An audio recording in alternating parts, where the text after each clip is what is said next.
12와 30을 공약수로 나누어 보면서 최소 공배수를 구하시오. 이제 최소 공배수를 구하는 여러 가지 방법이 있는데 그 중에서도 이런 방법을 쓰고 있어요. 아주 안 좋은 방법이죠, 사실은. 어떤 개념을 이해시킬 수 있는 방법이 아니기 때문에 안 좋아요. 일단 12와 30의 공약수를 구하시오. 12와 30의 공약수를 구하는 거죠. 공약수를 구한다. 그러면 약수 중에서 어떤 것이 되는지를 12하고 이제 30을 다 찾는 거죠. 뭐 곱하기로 찾을게요. 1 곱하기 12 또는 2 곱하기 6, 3 곱하기 4, 3, 4, 11. 그 다음에 반복되죠. 4 곱하기 3이니까 됐죠. 그래서 하나, 둘, 6개가 되겠네요. 30은 1 곱하기 30, 그렇죠? 그 다음에 2 곱하기 15, 3 곱하기 10, 4 곱하기 안 되죠. 5 곱하기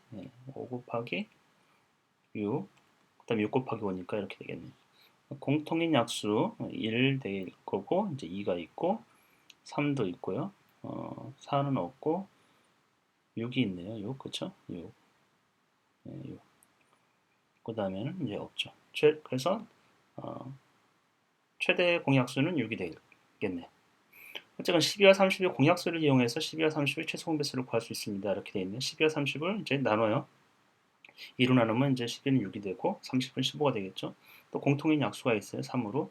그랬을 때 이제 2와 5가 이렇게 되겠죠. 그래서 요거는 이제 우리가 최대 공약수죠. 그리고 요거 포함되지 않는 거 요것도 곱해줘가지고 60이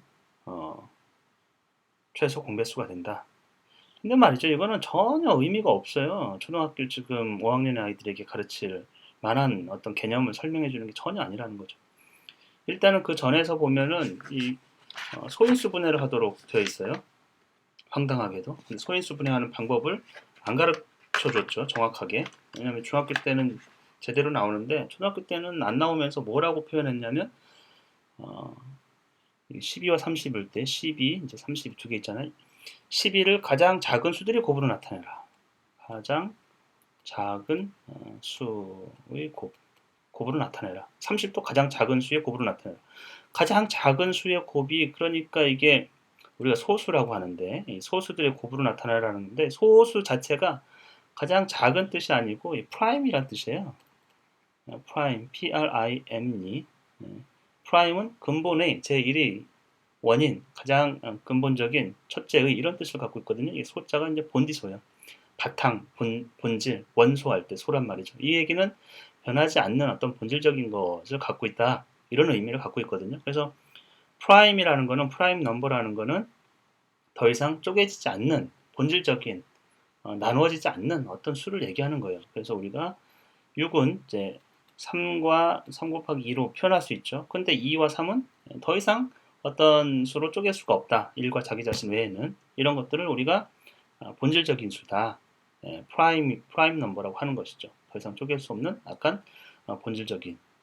그래서 모든 수는 프라임이거나 또는 프라임의 곱이다. 이렇게 표현할 수 있는 것이죠. 모든 수는 프라임이거나 모든 수라기보다 모든 자연수는 프라임이거나 프라임의 곱으로 표현할 수 있다. 그랬을 때 우리가 이거를 소인수 분해라고 하는 거예요. 이 소인수 분해를 초등 교과서에서 지금 가장 작은 수들의 곱이라고 표현한 거는 아주 잘못된 거예요. 가장 작은 수들의 곱이라는 게 무엇입니까? 이게 무슨 그러니까 우리말로도 이게 해석이 안 되는 얘기예요. 가장 작은 수들의 곱이라는 게 무슨 말이에요? 프라임 넘버로 이제 소인수 분해를 하라는 것이죠. 그래서 소인수 분해하는 방법을 정확히 가르쳐 줘야 되는 것이죠. 어쩔 수 없이 지금 소인수 분해를 하고 있기 때문에 안 배울 수가 없어요. 그러면 우리가 30과 12 일단 12를 소인수 분해하는 방법은 이렇게 가지치기를 하는 게 제일 좋죠. 몇 곱하기 몇이 될지 그냥 생각해봐요. 6 곱하기 2가 된다. 6 곱하기 2가 된다. 6은 또 더 쪼개질 수 있다. 자연수 두 개의 곱으로. 그러면 3과 2다. 그랬을 때 우리는 이거를 2가 두 번이죠. 한 번, 두 번. 그래서 2 곱하기 2 그리고 3이 한 번. 이런 방식으로 소인수 분해를 하는 거예요. 이거 우리가 프라임 팩토라이징이라고 하는 거예요. 그 다음에 30이었죠. 30은 3 곱하기 10이다. 그 다음에 3은 더 이상 쪼개지지 않죠. 10은 2와 5의 결합이다. 따라서 얘는 2 곱하기 3 곱하기 5다. 요것도 순서도 작은 수부터 큰 수로 이렇게 보기 좋게 나열을 해주는 거예요. 그러면 우리가 이제 이것과 이것의 어떤 최소 공배수를 구해야 되는데 이런 표를 작성하는 게 좋죠. 여기가 10이고 여기가 이제 30이에요.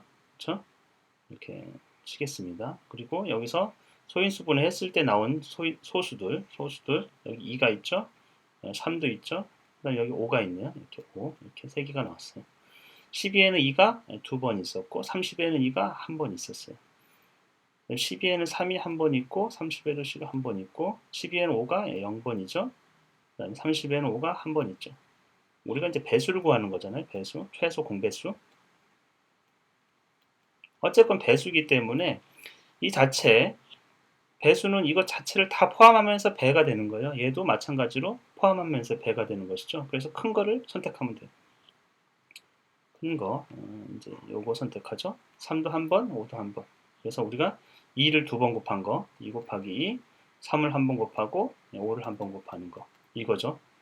그래서 2는 4, 그 다음에 4, 5, 20, 60이 되겠네요. 60. 이것을 최소 공배수라고 하는데 잘 보시면 왜 큰 거를 선택하는지를 생각해 봐야 되는데 2 곱하기 2 곱하기 3이죠. 이것이 멀티플하기 때문에 이북에서 2 곱하기 2 곱하기 3이 한 번 있고 이것이 2번 되는 거죠. 그렇죠? 그 다음에 3번 되는 거죠. 이거 자체가 멀티플하는 것이잖아요. 2번 반복하고 3번 반복하고 그렇죠? 이것이 4번 반복되겠죠? 쭉 쓰면 4번 반복되겠죠? 2 곱하기 2 곱하기 3 그 다음에 5번 반복되겠죠? 이런 식으로. 그러니까 당연히 2 곱하기 2 곱하기 3은 다 갖고 있어야 되고 여기 이제 5가 2 곱하기 3의 5 이것도 5도 당연히 갖고 있는 상태. 그러면 30도 지금 보면 2가 한 번, 3이 한 번, 5가 한 번 다 포함되죠. 예. 멀티플이기 때문에 그런 거예요. 배수기 때문에 12에 있는 2 곱하기 2 곱하기 3도 5번 가면 얘와 얘는 일치하는 어떤 값을 갖게 되는 것이죠. 그래서 당연히 2가 2번이고 3이 한 번이고 5가 한 번이. 그래서 우리가 이제 최소 공배수를 구할 때는 소인수 분해를 해서 공배수기 때문에 큰 거, 소수를 분해했을 때 모두 포함한 것을 취해야 되고, 그 다음에 최대 공약수는 반대예요. 최대라고 들어있지만 약수기 때문에 약수 중에서 약수해야 되니까 최소 값을 우리가 선택해야 되는 것이죠. 약수를 선택할 때는 이거 어차피 한 번이죠. 한 번, 또 0번. 그래서 2가 한 번, 3이 한 번이. 이 6이 공약수가, 최대 공약수가 되는 것이에요.